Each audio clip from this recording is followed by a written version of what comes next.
So, welcome to this deep dive. Today, we're exploring a really fascinating source dossier from the Rethink History series, Salad Bowl of the World. And for this one, I want to step into the shoes of our series compiler, Nick McKenzie, for just a second. Oh, yeah, the Highway 101 drive? Exactly. So, speaking as Nick, picture this. You're driving Highway 101 through Salinas, and it's a drive you've made, like, the exact same way since 1988. Right. Over the decades, just looking out your car window, you start to notice this really profound, almost silent visual shift taking over the landscape. Yeah, the old packing sheds. Yeah, exactly. These massive old packing sheds right along the railroad tracks, which used to be the beating heart of the town. They just start going dark, one by one. And then right beside the freeway, rising up out of nowhere, are these huge windowless coolers and salad processing plants. It's quite a contrast. It really is. And, I want to explicitly frame this opening as Nick's personal observation, right? Like, as a local resident and a physician, it's not, heavily documented economic history, but... But it perfectly sets the stage for our mission today, because that view from the road, it captures the physical essence of an entire industry just turning itself inside out. Oh, totally. The sources we're unpacking today, they track this fundamental metamorphosis where the Salinas Valley basically rebuilt its agricultural empire from the cooler outward. Working backward. Right, exactly. They took the factory out of the packing shed, moved it directly into the dirt of the field, and then eventually shoved that entire supply chain into a single breathable plastic bag. It's wild to think about. And, to understand why those massive windowless buildings went up along the freeway, we kind of have to look at what killed the old railroad sheds in the first place. Yeah. The assassin in this case was, well, it was essentially a physical trick with pressure. Yes. Vacuum cooling. I love this part. So imagine this colossal, fully sealed steel tube, and you shove this massive load of freshly picked lettuce inside, seal the heavy doors, and start pumping all the air out. Just pulling the atmosphere right out of the tube. Right. And as the pressure plummets, the boiling point of water drops right along with it. It drops so low that the ambient heat of the lettuce itself actually causes the moisture on the leaves to boil at room temperature. It's just evaporative cooling taken to an absolute industrial extreme. Exactly. Because, it takes a ton of thermal energy for water to change from a liquid to a gas. So as that moisture vaporizes in the vacuum, it's literally pulling the field heat right out of the cellular structure of the leaf. Such a tactile process. Yeah. I mean, you're talking about a head of lettuce going from 85 degrees down to 40 degrees in just half an hour. It's incredibly fast. Yeah, and without using a single block of ice. Just empty space. Now, I do need to flag a bit of an honest historical contradiction here in the sources regarding the exact timeline and the inventor. Oh, right. The dates are a bit messy. Yeah, they really are. So the records show early tests happening in 1946, right? But then federal trials are in 1949, and we see the first actual carton shipments using this method in 1950. Okay, so late 40s, early 50s. Right, but then a final Salinas patent wasn't granted to the engineers Brunsing and Webb until 1958. Wow, so that's almost a decade later. Exactly.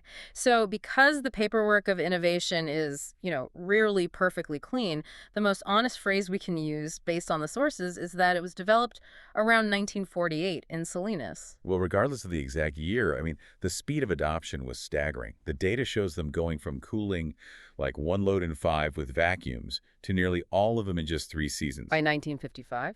Right, because once you eliminate that mountain of melting ice, it triggers this massive domino effect. You don't need those heavy, wet wooden crates anymore. You can suddenly pack the lettuce in lightweight fiberboard cartons. And fiberboard would just dissolve in a wet ice shed. Exactly. So they don't pack it in a building at all. They pack it right there in the dirt. It's like, if you think about it, it's like a factory having its roof ripped off and the whole operation being moved outdoors. Which brings up a huge question. Right. If you don't need a building to pack the lettuce, what happens to all the people inside that building? Yeah, the human cost of that shift was immediate. The traditional packing shed completely empties out, and this is what created the modern field crew. Okay. Specifically, they created this thing called the mule train. It was this massive mechanized rig that just slowly crawled through the field. It allowed a crew walking behind it to cut and pack 20 rows of lettuce all at once. 20 rows at once. Yeah, 20 rows dropping the packed cartons right onto the chassis. But, looking at the sources on this labor shift, There's a serious historical debate here. I mean, you empty out a building full of workers and replace them with a field machine. It raises flags. Yeah, it definitely does. Was the loss of those shed jobs just purely collateral damage from the efficiency of the vacuum and the carton? Or, was it a deliberate, strategic move by the grower shippers to move away from a heavily unionized shed workforce?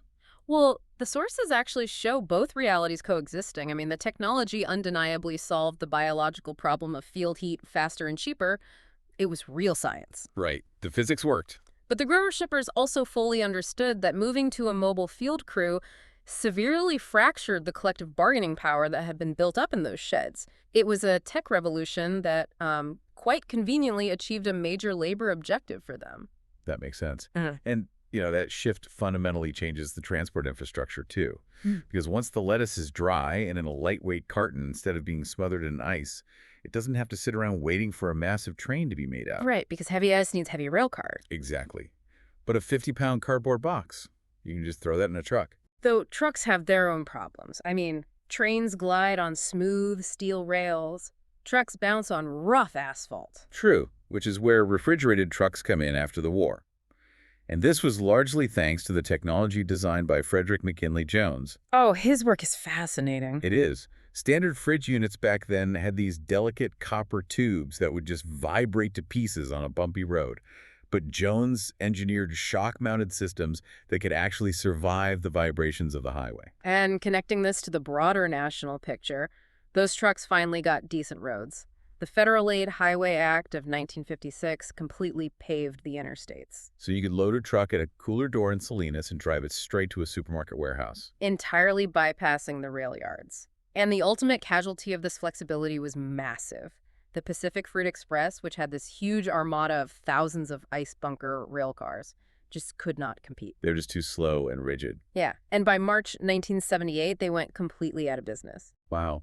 And, when you have faster, colder, and more flexible transport like that, the valley floor itself begins to change. Like if you can ship anything anywhere, you're going to start growing different things. Exactly. The old dairy herds that used to be everywhere, they vanished. Gone. And suddenly, crops like broccoli and cauliflower multiply rapidly across the valley. And then there are the strawberries. Oh, strawberries are crazy. Right. The sources show them rising to this initial peak in 1957, and then they just explode decades later. They became the county's very first billion-dollar crop in 2024. $1 billion. Just from berries in the dirt. But wait, I have to push back on this whole Salinas Valley concept for a second. Okay, why is that? Because we're talking about a supply chain that supposedly runs nonstop, right? But Salinas physically freezes in the winter. For half the year, the Salinas supply chain isn't even in Salinas. Ah, right, the winter deck. When winter hits, there is this massive coordinated migration of crews, equipment, trucks, everything just moves south to Yuma, Arizona, and the Imperial Valley. It's like a whole traveling city. Basically, yeah. And that rotation supplies roughly 90% of the nation's winter leafy greens. It's what transformed the salad bowl from a seasonal harvest into this relentless, year-round machine. And to run a year-round machine, you have to completely change how water moves. Pushing the boundaries of the valley floor means you eventually have to look up toward the hills. Yeah, and changing crops means changing the tech of the soil itself. This part is just wild to me. The precision of it. They use laser-leveled fields, like literally graded with lasers, so that when water is applied, it spreads perfectly evenly. No more flooded furrows. Right. It's this quiet revolution of drip irrigation lines delivering water right to the roots. Which is great for the flat ground, but what Yeah. happens to the ground the row crops didn't want? The elevated terrain. The vines. Yes, the wine grapes. They started climbing the alluvial benches of the Santa Lucia Highlands. And an alluvial bench is like an ancient river terrace, Yeah. right? Lots of gravel. Exactly. Great drainage. But I do need to throw another contested flag here, honestly. Another date issue. Yeah. The official recognition of the Santa Lucia Highlands appellation is tricky in the sources. They variously give the date as 1990-1991 or cite a Federal Register publication in 1992. The planting happened, but the paperwork is a bit all over the place. Well, the vines were there either way. So let's bring it all together. We've got the vacuum cooling, the refrigerated trucks on the interstate, the year-round crops migrating to Yuma, the laser-leveled water. Right. But how does all of that heavy industry translate into that little plastic pillow of spring mix sitting in your fridge? That is the ultimate biological hurdle, and it traces back to a Whirlpool spinoff called Transfresh. Whirlpool, like the washing machines. Yeah. They spent decades testing all these different plastic films and gas mixtures. Because the problem is respiration. Even after it's cut, lettuce keeps breathing. It's still alive. Exactly. It takes in oxygen, gives off carbon dioxide. So if you put it in the wrong bag, it will either completely suffocate in its own gas or it'll oxidize and rot. So they needed a bag that could breathe. And the breakthrough finally hits in 1989. Fresh Express, which ironically was born from Bruce Church's old ice and lettuce firm, launched the Keep Crisp breathable bag. 1989. Yeah. That was the exact moment a nationally distributed retail bag salad hit the American produce aisle. They took a raw commodity and turned it into a branded consumer product. Which completely changed the economics. A raw head of lettuce doesn't make much money, but a branded bag. Huge margins, Yeah. and that led to massive industry consolidation. Bruce Taylor founded Taylor Farms in 1995 and built the largest salad processor in the country. Just massive scale. And then Chiquita bought Fresh Express in 2005 for $855 million. $855 million. Yeah. The old days of brokers haggling on the wire were just entirely wiped out, replaced by these massive grower-shipper processors locking into year-round contracts with, a handful of giant retailers and restaurant chains. Okay, so stepping back and looking at this whole evolution, what's the big picture? Well, you can really steelman both sides of this. On one hand, the grower, shippers, and processors used very real science to make a highly perishable item safer, cheaper, and available to an entire continent every single week of the year. It's an incredible logistical achievement. It is. But on the other hand, that exact same machinery emptied out the packing sheds, concentrated the entire industry into just a few very large firms, and created a really precarious new reality. And it's that risk of concentration that feels so relevant today. Because a single bag of spring mix isn't just from one farm anymore. It blends leaves from dozens of fields, washed in one massive plant, and then shipped to every state. Right. So one contaminated field isn't just a local recall. It becomes a national event overnight. Which perfectly illustrates how this concentration manifested during the devastating 2006 spinach outbreak, as well as the spring and fall 2018 romaine outbreaks, fundamentally changing how the public views the safety of the salad bowl, a story that we are formally handing off to our sibling series, Safe to Eat, to explore in full. Yeah, that series is going to be intense. And, it leaves me with this final thought for you to chew on today. If we've engineered this massive system that perfectly pauses the breathing of a leaf, just so it looks flawless when you open your fridge 2 weeks later, have we prioritized the illusion of freshness over actual vitality? It's a great question. Like, what unseen nutritional or ecological compromises are we making just to keep the salad in that bag looking perfectly green?